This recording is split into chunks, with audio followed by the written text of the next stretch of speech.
ওয়ালাইকুম আসসালাম। কি তোরাব মিয়া, কি মনে করে আসলা?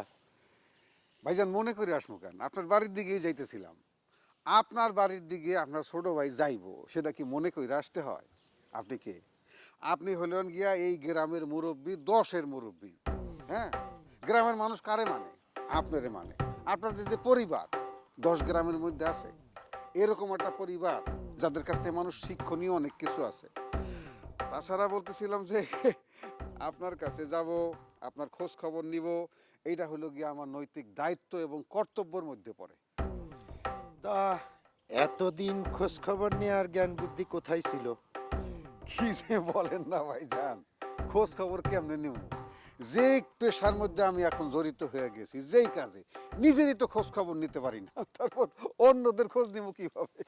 তা অবশ্য ঠিক, কারণ এখন তুমি আমার খবর, গ্রামের মানুষের খবর কিভাবে নিবা? তা দায়িত্বটা নেওয়ার আগে বোঝা উচিত ছিল না? কি বোঝার কথা বলতেছেন মিয়া ভাই, ঠিক বুঝতে পারলাম না। চেয়ারম্যানের চাকরি বড়ই কঠিন চাকরি, সবার দ্বারা এটা সম্ভব না। চাকরি? কোনটাকে আপনি চাকরি বলতেছেন?